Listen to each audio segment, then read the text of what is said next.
The Elite Four, the 4 strongest trainers in the game. Well, that's clearly a lie because we've defeated 3 of them already. Hey everyone, it's Deacon082 and welcome back to Pokemon LeafGreen Randomizer Nuzlocke, sponsored by Google Chrome. If you can't see why, you need to get with the times and get off Internet Explorer.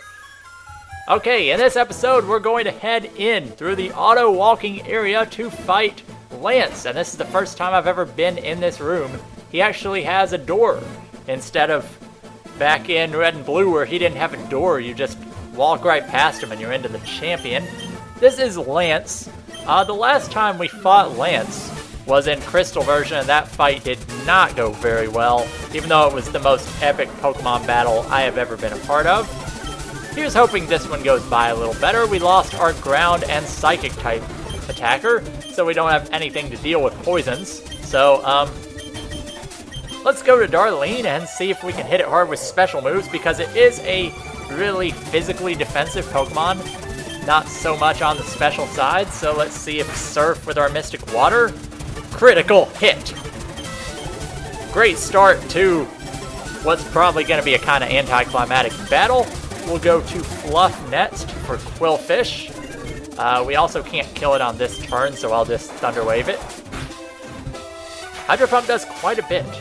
Quillfish is not as bad as a lot of people think it is. It's actually pretty defensive, and because it gets Toxic Spikes as its signature move, it's pretty good. So, Diglett, if this thing had Arena Trap, we would basically be dead. So, now that we have Ice Beam, we can actually do this, and if that Fissure would have hit, man, it had a 30% chance or so, give or take a few, to kill us out, to kill us out, to kill us and take out Fluff, and, well, that would not have been good. Blaze Kick from Blaziken will be powerful. I want to see what it uses now that it's paralyzed. I'm still worried of it using a fighting type move because I really want to switch in, well, I could switch in Chuck and hit it with Drill Peck. I was going to use Surf, but critical hit, burn, fake out.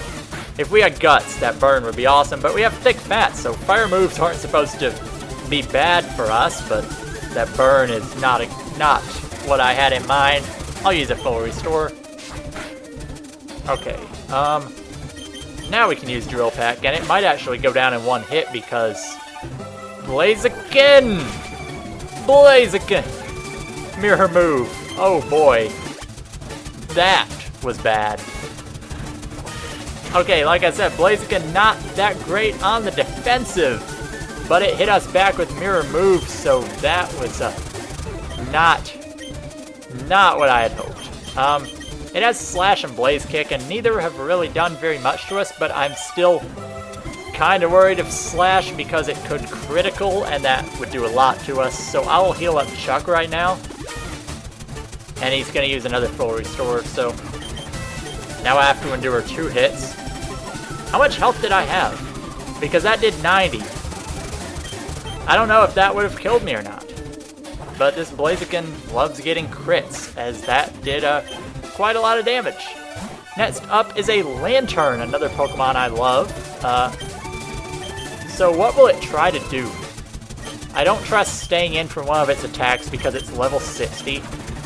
It has either Volt Absorb or Water Absorb as an ability. It's only weak to ground or grass. We don't have ground or grass. So because I don't know what its ability is, it's probably not safe to use Fluff. Because it could have Hydro Pump, it's probably not safe to use Ricardo, so you know what, I'm using another Hyper Potion because I'm going to high jump kick this thing and I don't want it to take me out with Hydro Pump. That's still pretty powerful. As long as it doesn't critical here. Okay, we've had too many criticals in this run so far. Yeah, I guess we'll just use healing to get through this battle because, I mean, in Crystal, I didn't heal during battle, and I managed to get through slightly underleveled, but we're a lot more underleveled now than we were then, because we're 5 levels under this level 60, and we still have the champion to face, so I'm not doing that. So Shitbag, the real Elite Four Pokemon League champion. Who would have thought a guy with the name like Shitbag would even be allowed to compete for the Pokemon League? I thought they had like some kinds of restrictions on, like, I mean, that doesn't seem like it'd be your real name. At least like Lance, people have that name. Shitbag seems like a fake name, so when he was filling out his papers to enter the Pokemon League, like going into the Hall of Fame, I'm surprised they didn't reject him because of his name. But enough of that. Let's see what Shitbag's up to. It's been a while. Oh, we got this nice room that actually has some decoration. If you remember, the Champions room in red, blue, and yellow was the most plain room ever. Like, all the Elite Four members had these awesome rooms, and then Shitbag just has absolutely nothing. It's like he just became the champion and was still moving into his room. Where in Fire Red and Leaf Green, he's been the champion for a while. Even though we just fought him like 4 episodes ago or something. He's been champion quite a while, so he has his own room decorated. Leads off with a Swellow. So I'm scared of flying type moves from this thing. And I think it's going to use one, so we'll switch to Ricardo. Yeah, Aerial Ace is not doing shit to us. Rock Slide will take it out if we can hit through this double team. This is where it gets dangerous, but Swellow wouldn't have anything that can really hurt Ricardo, so it's just a matter of when will we be able to hit this thing. And do I want to use all my Rock Slides on this? So I'll switch to Rock Throw, which isn't going to hit either. Agility does nothing because we have a Quick Claw, and it's already faster than us. So now, with those evasion boosts, it's going to use up full restores, and hopefully we can hit with a Rock Slide. Should kill. Well, critical hit, so that always helps. I won't complain about a critical. Alright, Octillery is a very interesting Pokemon because I don't actually know what types of moves it learns naturally, but it can learn Ice Beam, Psy Beam, Bubble Beam, Thunder Beam, Grass Beam. Basically every move you could ever think of, but it shouldn't be able to learn any ground type moves, so I'll switch in Fluff and hit it with a Thunder Punch. Octillery's also very slow, even slower than Ampharos. But that critical hit Bubble Beam is not good for us, but it doesn't really matter because we'll finish it off. Next up, Skarmory, so we have the perfect Pokemon in right now. I'll heal just in case. It will probably try to like Whirlwind or something or set up spikes. I mean, we resist Steel and Flying, so any stab move it'll use won't do very much to us, and we have super effective Thunder Punch. Metal Sound doesn't threaten me now, but I'll definitely need to switch out because I'll put up a Light Screen. I haven't really used Light Screen much in this, but I'll just keep it alive because he's using Metal Sound, and I don't know, if I was playing against a real person here, because of the Metal Sound, they'll probably try to use special attacks on whatever I send in next. But with the Light Screen up, it kind of negates that. But then again, this is the AI. The game doesn't know how to play. Okay, so Sunflora with what's it called? With Light Screen up, probably isn't going to do very much to me. It might even try to use Solar Beam. But because we still have Light Screen up, let's see. Does Blizzard's accuracy get decreased in Sun, or is that just Thunder? Because if it's 50 accuracy, I really don't want to risk it, so I'll just use Aurora Beam. Petal Dance, super effective! And it gets through the Light Screen because of the crit. Oh, that is almost unfair right now.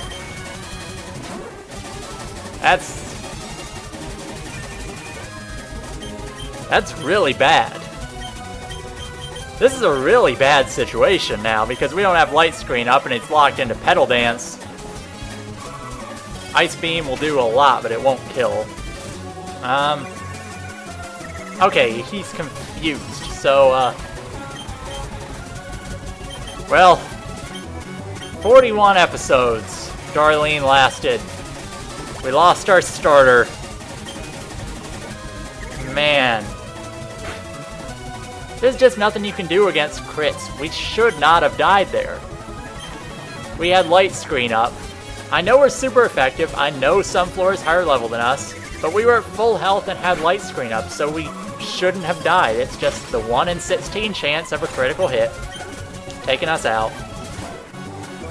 So, we'll persevere through that. Growlithe comes out just as the sun goes away, and we get burned again, so a little bit of hats there. We'll be faster than Growlithe now, and we can take it out with another Thunder Punch.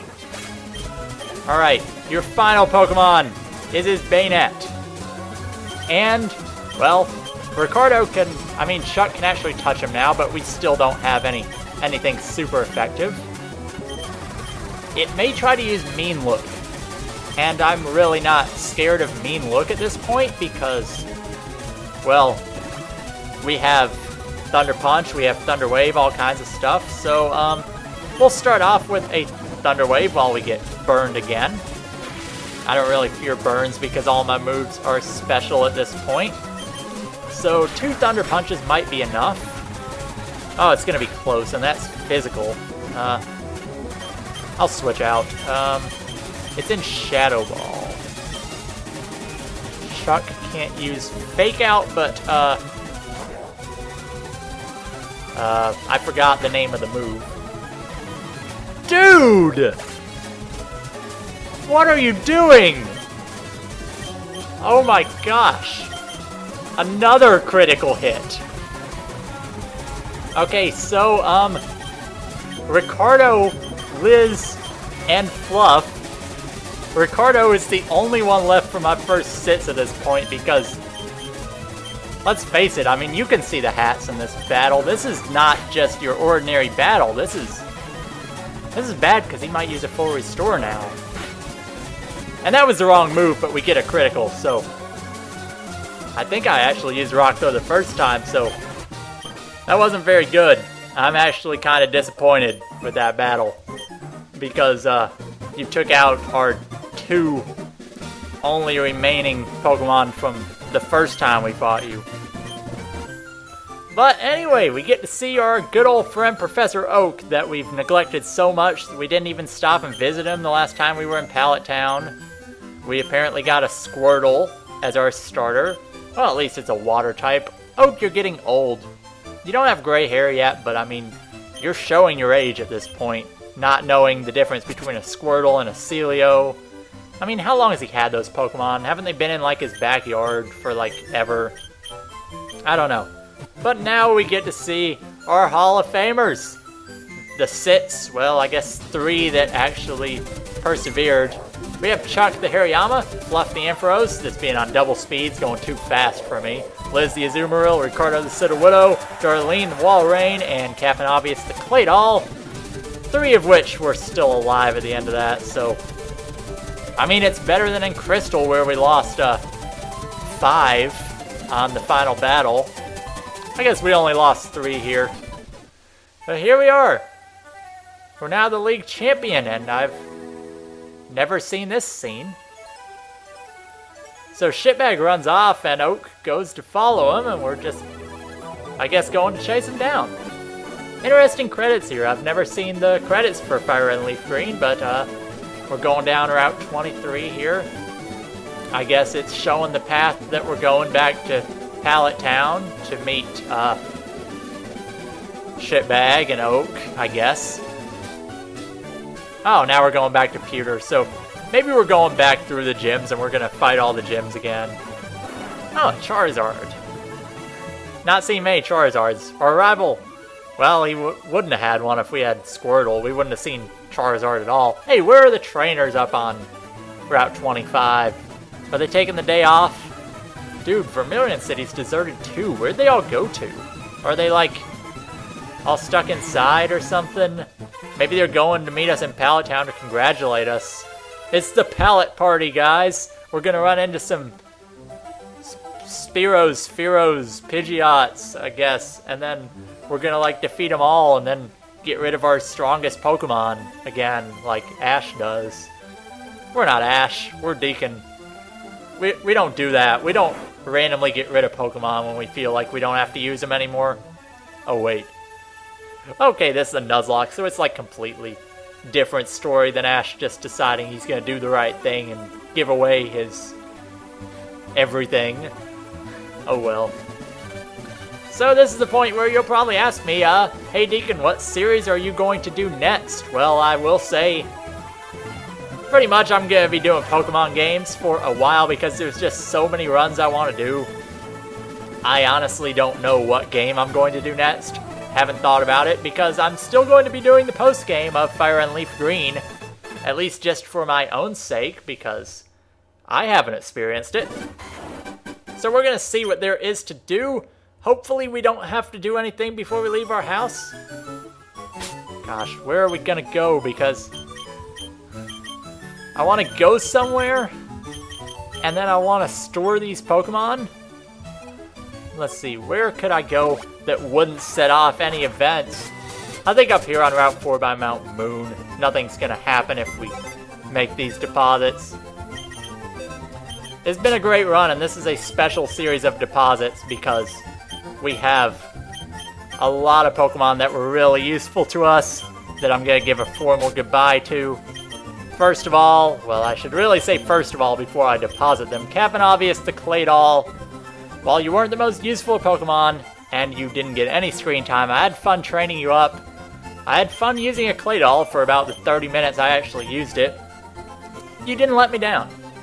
And until I forgot that you weren't strong against fire moves. But anyway, then Chuck, the Hariyama, does everything in this game after critical when you don't want it to. First submission on Concha, Shadow Ball on Hariyama, on Chuck. And then Darlene. Darlene, my starter. You got me through that first battle against Bayonet, and you never let me down from then on. Until that Sunflora just came and fucked your shit up with Petal Dance with Light Screen up. This moveset was great. You didn't really get a chance to show it off in the Elite Four because circumstances. But you're the best starter I've ever had. I've had some good starters. And you are the best that I've ever had, and I will miss you greatly. You know what, we'll go ahead and get that Mystic Water off you. Thank you for holding on to it. But, yeah, looks like this is goodbye.